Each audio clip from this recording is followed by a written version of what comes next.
प्रारंभ किया, कान में, ज्ञान और वैराग्य के कान में। लेकिन भैया क्या हुआ, वे थोड़े कठिनाई से उठे तो सही, पर आंखें बंद हैं। ज्ञान और वैराग्य उन मंत्रों को सुन करके अंगड़ाई ली, खड़े हुए, आंखें बंद हैं, परंतु बारंबार जमाई लेने लगे। उनके बाल बगले की तरह श्वेत हो रहे, सफेद हो रहे, उनका शरीर सूखी लकड़ी की तरह हो रहा है। भूख के मारे क्षीण होने के कारण वे फिर सोए गए। वे मंत्र बोलने पर ने का खड़े हुए और फिर सोए गए। जब उनकी नारद जी ने ऐसी दशा देखी, तब नारद जी बहुत चिंता करने लगे। कहने लगे अब मैं क्या उपाय करूं? भाई जगाने से नहीं जगे, सहलाने से नहीं जगे, वेदांत से नहीं, वेद से नहीं, और सबका सार गीता है, गीता से भी नहीं। क्या उपाय करूं? ये दोनों क्यों नहीं उठते? ऐसे बात विचार करते नारद जी गोविंद भगवान के चरणारविंद का ध्यान करने लगे। उसी समय आकाशवाणी हुई, आकाशवाणी हुई कि तपोधन खेद मत करो नारद, तुम्हारा उद्यम सफल होगा, इसमें संशय नहीं है। इनके लिए सत्कर्म का आरंभ करो। किसके लिए? ज्ञान और वैराग्य के लिए। संतों के भूषण महात्मा पुरुष सत्कर्म से, सत्कर्म आपसे कहेंगे, बिना सत्कर्म ये नहीं जाएंगे। सत्कर्म के करने मात्र से ही इन दोनों की निद्रा, वृद्धता, बुढ़ापा जाता रहेगा और संसार में भक्ति फैल जाएगी। ये आकाशवाणी उन सब ने सुनी। नारद जी ने कहा कि ये क्या बात है, मैं अब तक नहीं समझा, मुझको बड़ा आश्चर्य। फिर नारद जी बोले आकाशवाणी का प्रयोजन मैंने नहीं जाना, इसने भी गुप्त रूप से ही कहा है। वह कौन सा साधन है जिससे इन दोनों का कार्य शुद्ध हो? भाई आकाशवाणी ने तो कह दिया, लेकिन मेरी बात समझ में नहीं है, क्या करूं? तब सूत जी महाराज कह रहे हैं कि नारद जी ने इसी सोच विचार में भक्ति, ज्ञान, वैराग्य को उसी स्थान पर छोड़कर आप वहां साधुओं की खोज में प्रत्येक तीर्थ में जाकर ऋषि मुनियों से पूछा क्या उपाय करना चाहिए ज्ञान वैराग्य के लिए।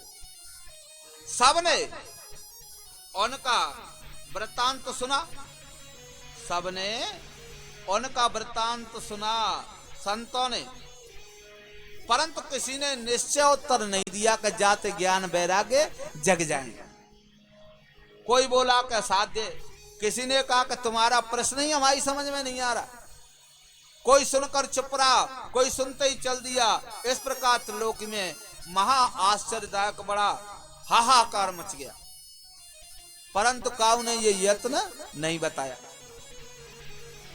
वेद, वेदांत, गीता के पाठ सुनने से भी भक्ति, ज्ञान, वैराग्य तीनों न जागे, इससे अधिक कौन सा उपाय है? तो एक मनुष्य के कानों में कहने लगे, और जहां जाओ वहां यही चर्चा कोई कहता था कि हे भाई, नारद से योगी राज की बुद्धि में भी तो ये बात नहीं आई, तो हम लोग मनुष्य हैं, हमारी बुद्धि में कैसे आई कि ज्ञान वैराग्य जग जाएंगे? भाई नारद जैसे योगी राज की समझ में ना आ रही। उसी समय सनकादिक मुनि कहीं से घूमते हुए नारद जी के सम्मुख आ गए, जिनकी कोटि सूर्य के समान कांति थी। उन्हें देखकर मुनि श्रेष्ठ महाभाग भक्त भूषण नारद जी बोले कि हे मुनि सत्तम, इस समय बड़े भाग से आपका दर्शन हुआ है। हे कुमारो, मेरे ऊपर कृपा करके तुम शीघ्र कहो, क्योंकि तुम सब बुद्धिमान हो। महाराज, इसलिए मेरा मन मलिन और दुखी हो रहा है, मैं दौड़ लगाते हुए यहाँ चला आ रहा हूं। हरिशरणम अर्थात भगवान ही रक्षक हैं। बारंबार विनती की नारद जी ने,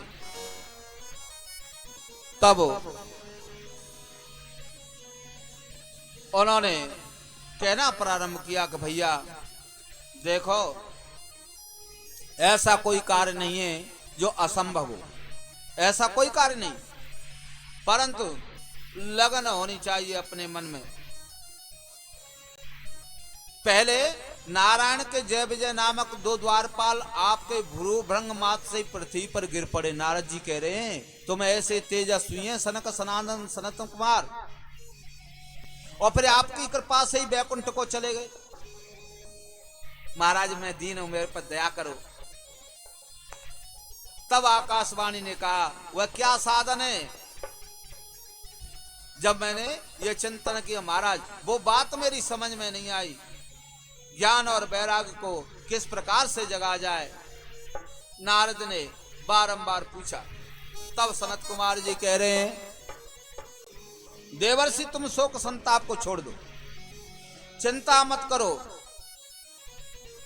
इसका उपाय सुख साध्य पहले से ही है। तुम धन्य हो, विरक्तों के शिरोमणि हो, वृंदावन बिहारी के दासों में तुम अग्रणी हो, भक्तों के भूषण हो। भक्ति के लिए परिश्रम करना ये आपके लिए विचित्र बात नहीं है।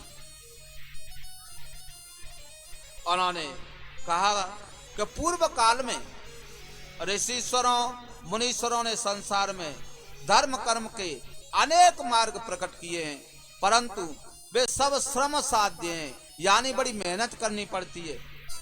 स्वर्ग का फल देने वाले हैं, और जो वैकुंठ साधक पंथ है वह अत्यंत गुप्त है। इसके उपदेशक और मार्ग बताने वाले गुरु भाग्य से ही मिलते हैं। जो पहले आकाशवाणी तुझको सत्कर्म का उपदेश किया है, उसे स्थिर चित्त करके तुम सुनो, हम आपके सम्मुख कहते हैं। अब आकाशवाणी को अर्थ सनक सनंदन सनातन सनत कुमार बतला रहे हैं। उन्होंने बतलाया द्रव्य यज्ञ, तपोयज्ञ, योग यज्ञ, स्वाध्याय, वेद का पढ़ना, ज्ञान यज्ञ, ये सब कर्म फल से स्वर्ग आदि देने वाले हैं। नारद, इनको यदि किया जाए तो निश्चय ही ज्ञान जगेगा, वैराग्य जगेगा, और भक्ति तो पुष्ट ही है।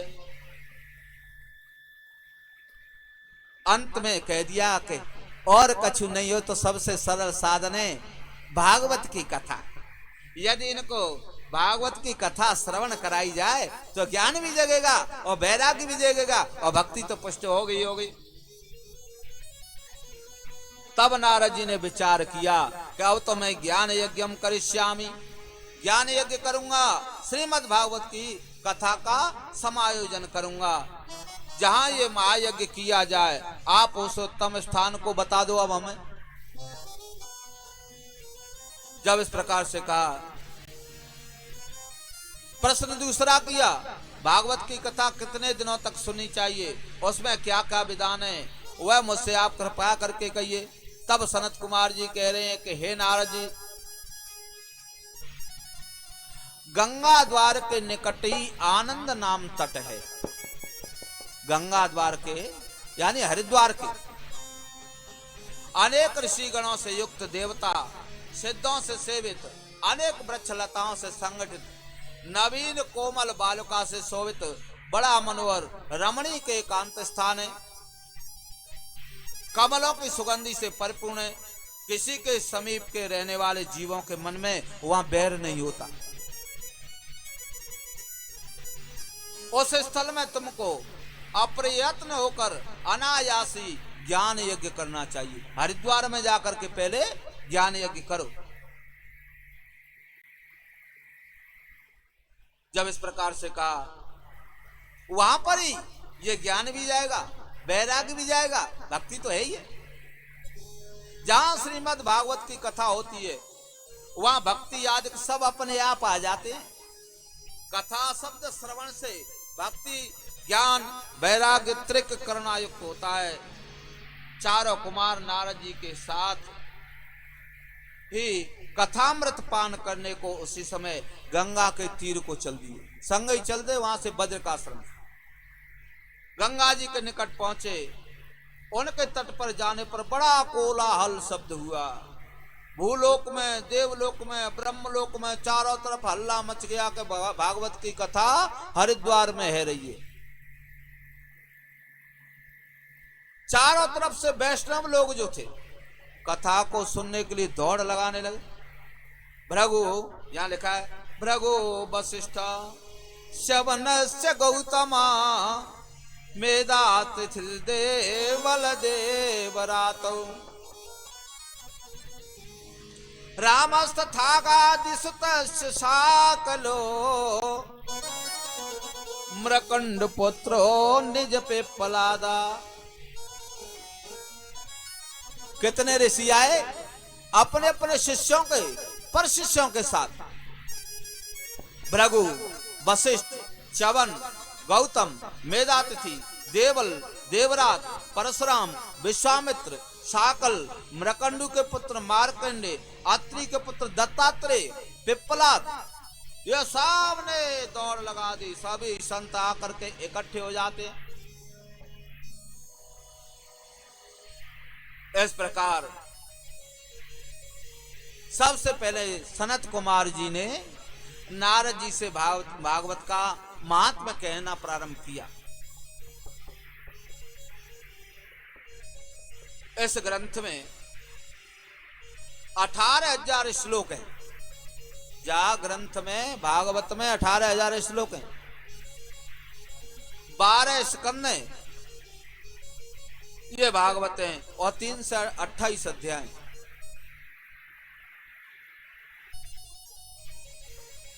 आगे सुखदेव जी कह रहे हैं कि राजन परीक्षित, आगे सावधान होकर के श्रवण करें। हम कथा श्रवण कराते हैं तो आगे इस कथा का महत्व तो समझाया जा रहा है। हाँ, कथा का ये महत्व तो समझाया जा रहा है।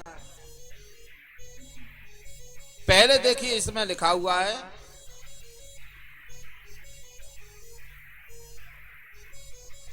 चार श्लोक में ये लिखी गई। उसको सूर्य नारायण से गौकर्ण को सुनाया गया। इसका मूल मंत्र है, इसमें जप करना चाहिए ओम नमो भगवते वासुदेवाय। 12 अक्षर मंत्र का जाप करना चाहिए। जितने दिन कथा हो दिन रात ओम नमो भगवते वासुदेवाय, ओम नमो भगवते वासुदेवाय, इस प्रकार से इसका जप करना चाहिए। नित्य ने भूमि पर शयन करना चाहिए और ऐसा फलाहार करना चाहिए जिससे कथा में आलस्य न आवे। यहां लिखा है, जो मनुष्य पापात्मा, सदा दुराचारी, कुत्सित मार्गी, अपनी क्रोधाग्नि से आप जलने वाले, कुटिल कामिये, वे भी कलयुग में सप्ताह यज्ञ से पवित्र हो जाएंगे। ऐसी कथा है। कैसा पापी हो वो भी पवित्र हो जाएगा। निर्दयी, ब्राह्मणों का धन चुराने वाला, व्यभिचारी, मलिन, वो भी इससे परम पवित्र हो जाते हैं। मैं तुम्हें एक इतिहास श्रवण कराता हूं। तो भाई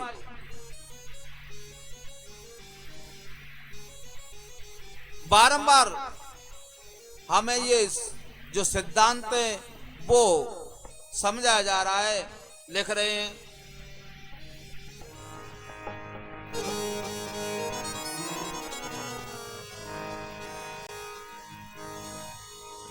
तुंगभद्रा तटे पूर्वम भूतपतनोत्तमम्, तुंगभद्रा तटे पूर्वम भूतपतनमुत्तमम्, यत्र वर्णा स्वधर्मेण सत सत्कर्म तत्परा। तुंगभद्रा नदी है। तुंग माने अधिक, भद्रा माने कल्याण करने वाली नदी। कौन सी? जो मनुष्य शरीर रही है वैसे तो। हाँ, पर कथा के अनुसार तुंगभद्रा नाम की नदी है। उसके किनारे एक सर्वोत्तम अच्छा नगर था जिसमें चारों वर्ण अपने अपने धर्मों के कर्मों के अनुसार सुंदर जीवन व्यतीत कर रहे थे। उसी नगर में 4 वेद, ऋग्वेद, यजुर्वेद, सामवेद, अथर्ववेद, 6 दर्शन, 18 पुराणों को जानने वाला आत्मदेव नामक एक ब्राह्मण निवास करता था। वह कैसा ब्राह्मण था? श्रौत स्मार्त कर्मों में पारंगत, दूसरे सूर्य के समान, जैसे ये सूर्य ना, ऐसे ही दूसरे सूर्य के समान तेजस्वी उस नगर में निवास करता था। भिक्षा मांगता था, भिक्षावृत्ति करने वाला, फिर भी बड़ा धनवान था। उसकी स्त्री का नाम था धुंधली। आत्मैव देव आत्मदेव। धुंधली का अर्थ होता है धुंधेत सा धुंधली, जो हर समय लड़ाई झगड़ा करती है। हाँ, उसकी धर्म पत्नी का नाम धुंधली है। महासुंदरी, कुलोत्पन्ना, बढ़िया कुल की है, परंतु अपने मन की बात करने वाली है। जो मन में से कह दई वो पूरी टेक पूरी करवानी है। और कैसी है? यहां लिखा है, लोक वार्ता रता क्रूरा प्रायसो बहुजल्पिका। लोक की बातों में प्रीति करने वाली क्रूरा, क्रोधी, बात बात पे क्रोध करने वाली, बहुत बोलने वाली, बलवती, घर के कार्य में कृपण, क्लेश कारिणी थी। इस प्रकार बहुत समय व्यतीत हो गया, परंतु भैया उनके संतान नहीं। अब देखो, चाहे धन कितना भी भर रहा हो, कोठा के कोठा भर रहे हो, और कोई संतान भोगने वाला न हो तो वासे का हो, बेशक लगे रे। और संतान हो 8-10 छोरी छोरा हो, खाए को ना जो नहीं हो भैया, तो भूखा में खराब हो। हाँ, दोनों का सामंजस्य होना जरूरी है, दोनों चीजों का।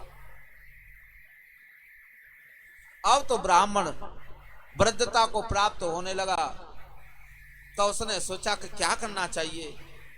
चलो छोड़ो, कोई बात नहीं, हमारे संतान ना आते तो चलो एक गैया ले आवते हैं, और गैया के कोई बछड़ा या बछड़ी होगी, भाई अपना पुत्र मान लेंगे।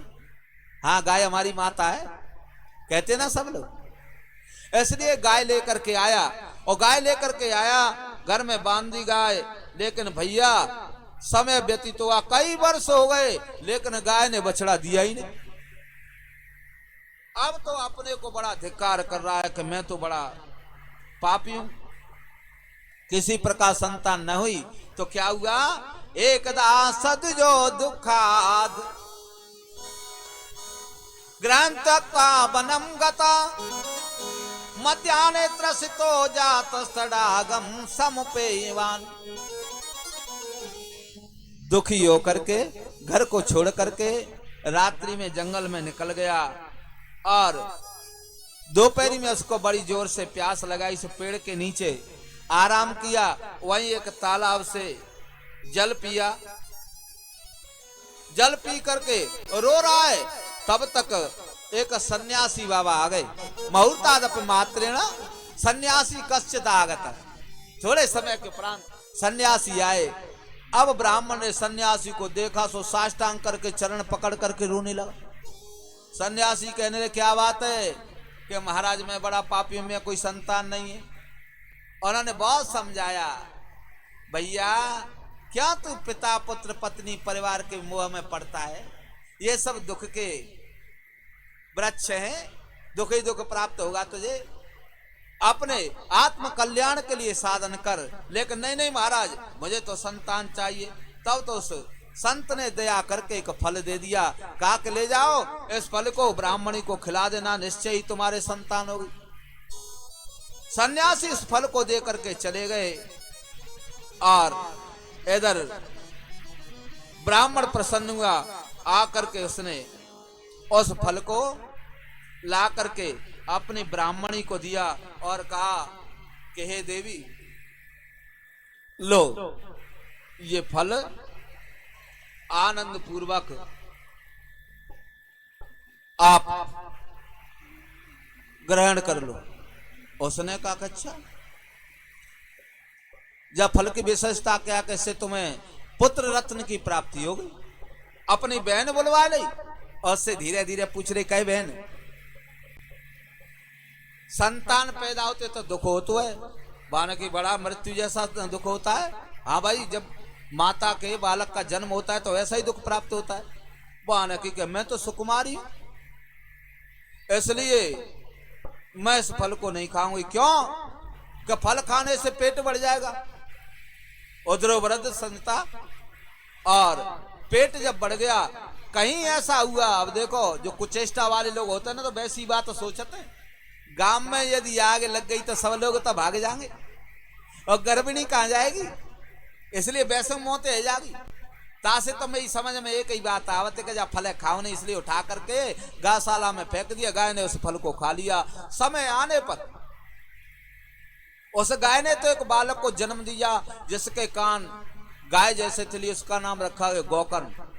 और आपने अपनी बहन का बालक चुपचाप मंगा लिया, पंडित जी से कह दी कि तुम्हारा बच्चा भयो। षड्यंत्र रचा उसने, और षड्यंत्र का परिणाम तो घातक होता है।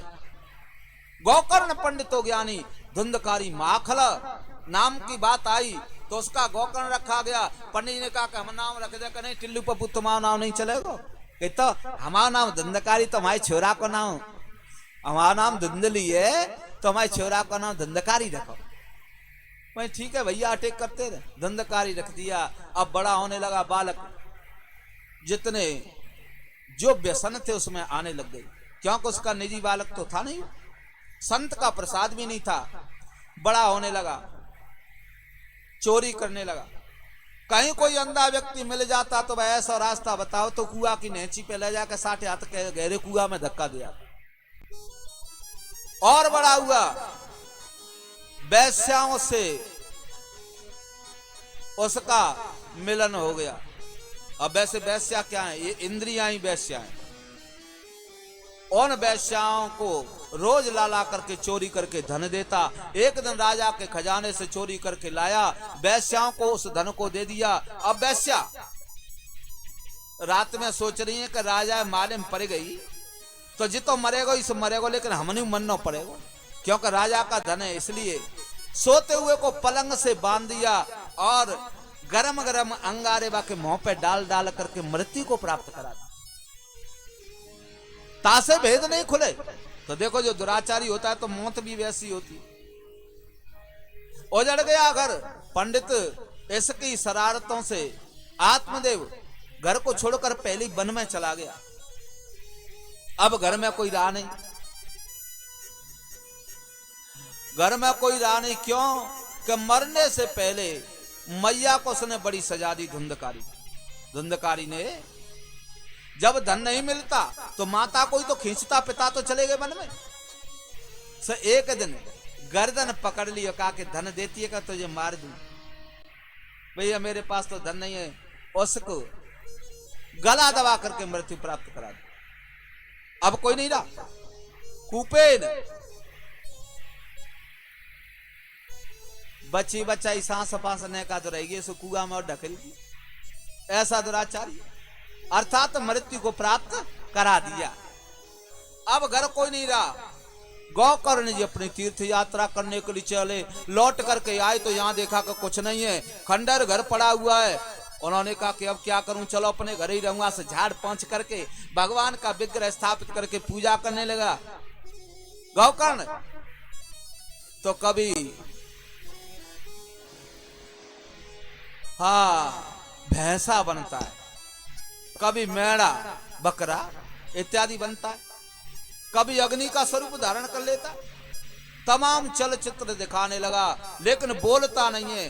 तब मंत्र पढ़ करके अभिमंत्रित मंत्र से छींटा दिए गोकर्ण जी ने, तो वो बोलने लगा। गोकर्ण जी कह रहे कौन है तू? तब वो कह रहा है अहम भ्राता तदीयोस्मि धुंधकारी नामता सुखिये नैव दोषेण ब्रह्मत्वं नासितं मया। भैया मैं तुम्हारा भाई हूं और धुंधकारी मेरा नाम है, और मेरे किए हुए दोषों के कारण मैंने ब्राह्मणत्व का नाश कर दिया, इसलिए प्रेत बन गया हूं। मेरी मुक्ति करा दो। कि ठीक है शांत हो जा, सुबह देखेंगे। चल सुबह तेरे पिंडदान गया जी में करवाए देंगे, सोई तू मुक्त हो जाएगा। तो देखो आदमी हरे कमाने में रहते का मैंने कैसे पाप करे। क्या कह रहा है, गया श्राद्ध सते नापी मुक्त में न भविष्यति। मैं इतना बड़ा पापी हूं कि 100 श्राद्ध करे जाए गया में तो मेरी मुक्ति नहीं होगी, तो क्या करें पाए। तब उन्होंने प्रातःकाल सूर्य की आराधना की, सूर्य भगवान से प्रार्थना की। तब सूर्य ने 4 श्लोकों में वर्णन किया भागवत का, चतुश्लोकी। फिर मंडप बनाया गया, कथा का वाचन किया गया। तो 7 दिन का विधान, 7 दिन का विधान कैसा था, दिन रात।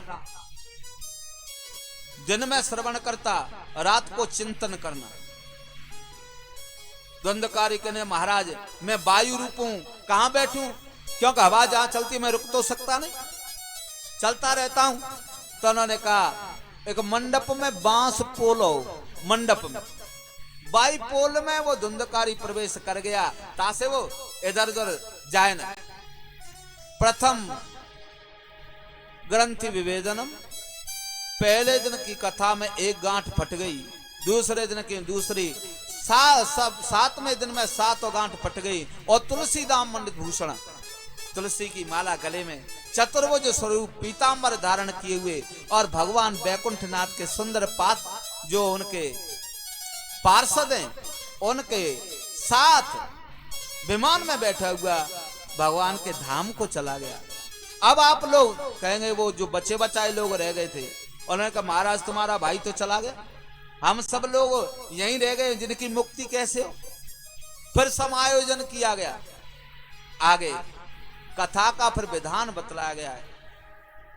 कथावृत्ति को चाहिए कि गलत बोले नहीं, किसी से दुर्भाषण नहीं करे, भूमि पर शयन करे, ब्रह्मचर्य का पालन करे, और हर समय ओम नमो भगवते वासुदेवाय इस मंत्र का जाप करे, क्रोध न लाए।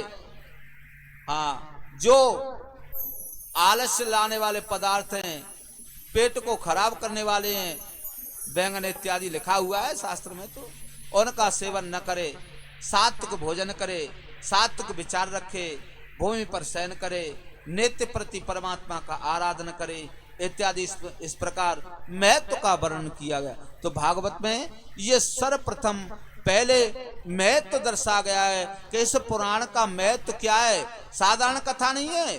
सो समझ ले मनुष्य की चलाई क्या, प्रेत का भी उद्धार करने वाली भागवत की वार्ता है। बोलो भक्त वत्सल भगवान की जय।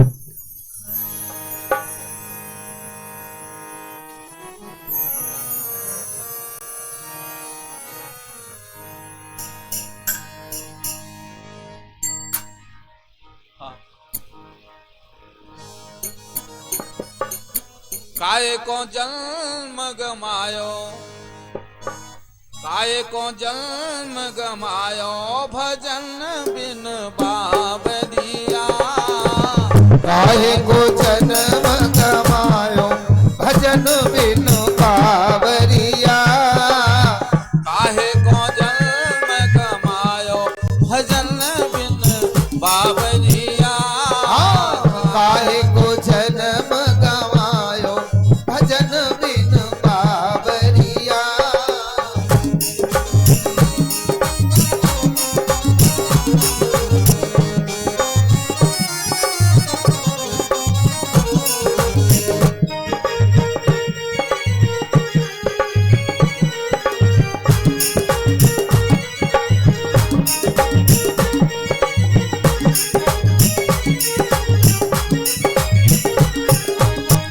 सपने सुख नहीं पाए तूने, सपने सुख नहीं पाए तूने। सपने सुख नहीं पाए तूने, सपने सुख नहीं पाए तूने। सपने सुख नहीं तूने पाए, सपने सुख नहीं तूने पाए। नाती बेटा खूब खिलाए, नाती बेटा खूब खिलाए। नाती बेटा खूब बेटा खूब खिलाए। लियो न हरि को नाम भजन बिन बाबरिया। लियो न हरि हरि को नाम भजन बिन बाबरिया। काहे को जन्म गमायो भजन बिन बाबरिया। काहे को जन्म गवायो भजन बिनु बाबरिया।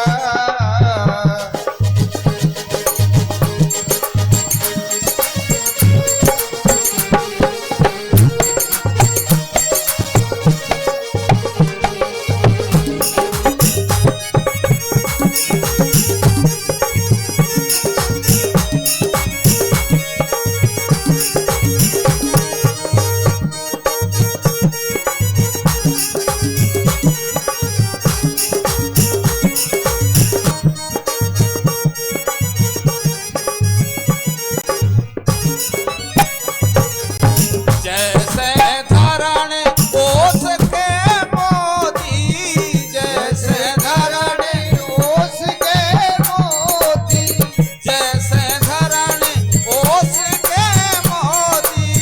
जैसे धरणी ओस के मोती। बिन बालक के मैया रोती। बिनु बालक के मैया रोती। कियो न हरि गुणगान भजन बिन बाबरिया। कियो और न हरि गुण गान भजन बिनु बाबरिया। काहे को जन्म गमायो भजन बिन बाबरिया। काहे को जन्म गवायो भजन बिनु बाबरिया। आज की कथा का महत्व यहीं विराम होता है। कल 12 से 4, 4:15, 4:30 जैसे, क्योंकि आज पहले ही दिन की व्यवस्था है, कल से व्यवस्था भी हो जाएगी। जो है आप लोग अधिक से अधिक संख्या में आकर के पधारें। जैसा प्रभु की वार्ता मेरे मुखारबिंद से आप लोगों को श्रवण कराई जा सके वो मैं कराऊंगा। अब सभी लोग बोलेंगे। एक तो हमारे यजमान बीच में ही नाश्ता करा रहे हैं, अभी बिन मालूम तो रहते ना। हाँ, नियमबद्ध तरीके से कार्यक्रम होंगे। हाँ, सभी बोलेंगे जोर से।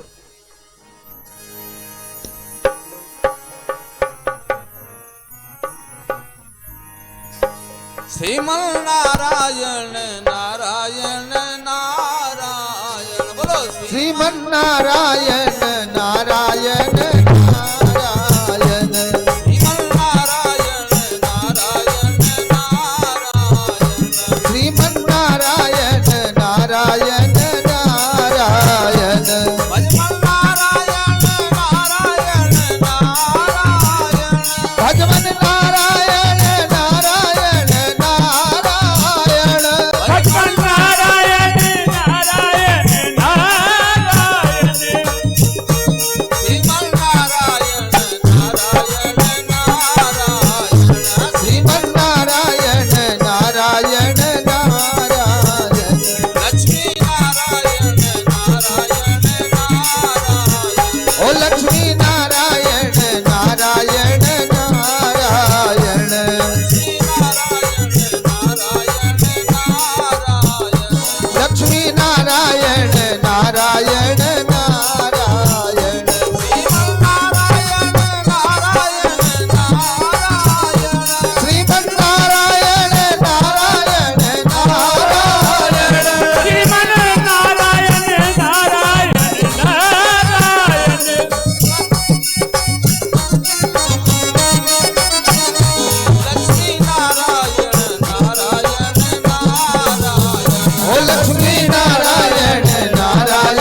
अब भैया आरती कर लेते हैं।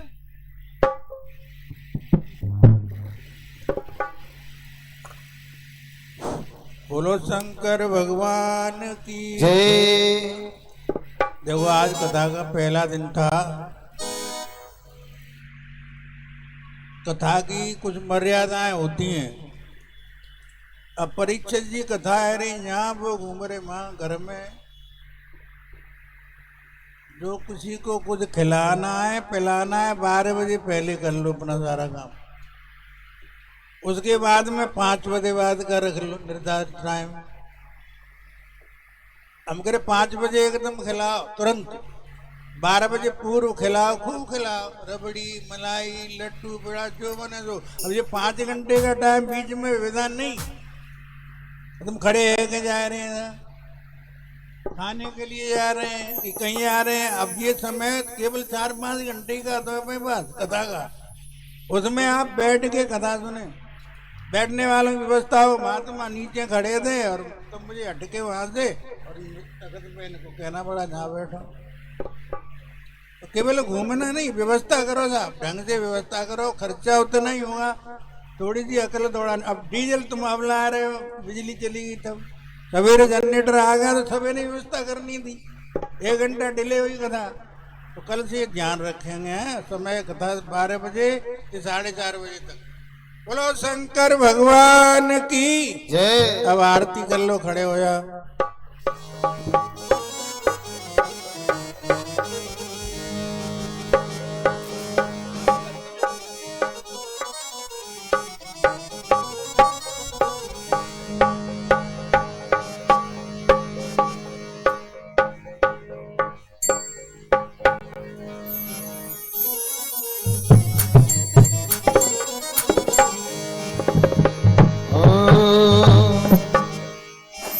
श्री बांके बिहारी तेरी आरती गाऊं,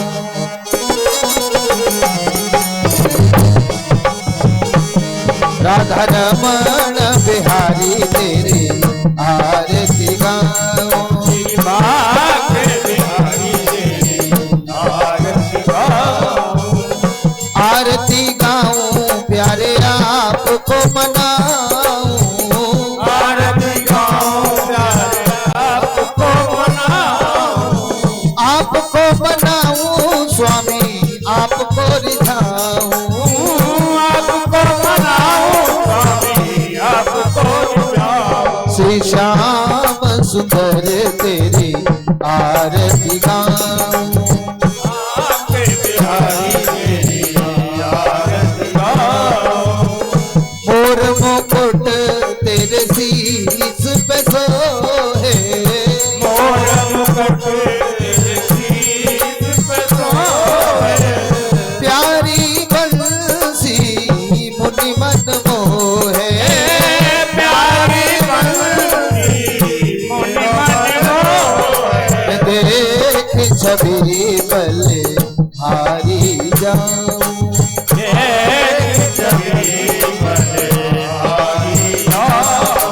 हे नंद लाला तेरी आरती गाऊं,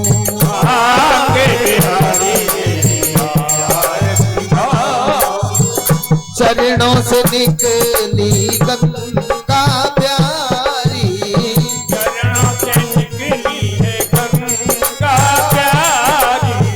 जिसने सारी दुनिया तारी,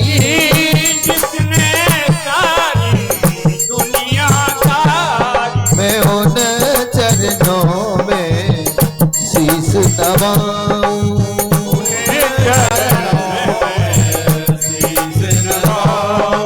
हे नंद लाला तेरी आरती गाऊं,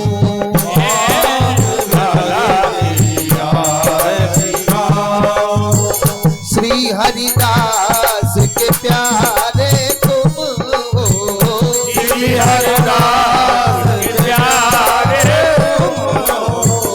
मेरे मोहन जीवन धन हो,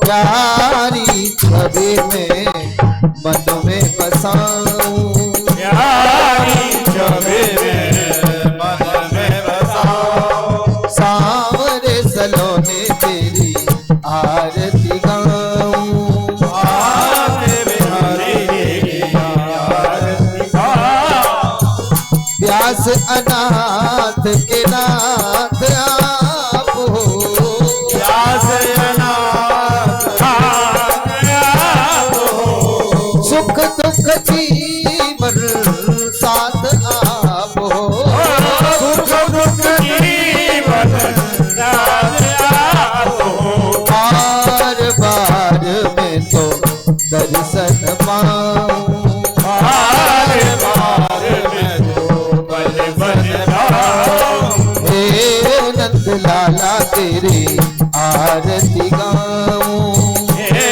लाला तेरी आरती गाओ संग सोहे ब्रस भानु दुलारी संग सोहे रसवान दुलारी ललिता दिक सब सखियां प्यारी ललिता दिख सब सखियां प्यारी निवास सदा वृंदावन पाऊं पास सदा वृंदावन जाओ श्री बांके बिहारी तेरी आरती गाऊं आगे बिहारी तेरी आरती गाओ राधा रमण बिहारी तेरी आरती गाऊं बिहारी तेरी आरती गाओ यमुना बोले न बिहारी तेरी आरती गाऊं बिहारी तेरी आरती गाओ वृंदा विपिन बिहारी तेरी आरती गाऊं बिहारी तेरी आरती गाओ त्वमेव माता च पिता त्वमेव त्वमेव बन्धो च सखा त्वमेव त्वमेव विद्या द्रविणं त्वमेव त्वमेव सर्वं मम देव देव कर्पूरगौरं करुणावतारं संसार सारं भुजगेन्द्रहारं सदा वसन्तं हृदयारविन्दे भवं भवानी सहितं नमामि मन्दारमाला ललितालकायै कपालमाला कितकन्तराय दिव्याम्बरायै च दिगम्बराय नमः शिवायै च नमः शिवाय ओम दलेन सीद्रीकरमं पुष्पहि देवाय वन्दनम् ओम देहु शान्ति शान्तिराव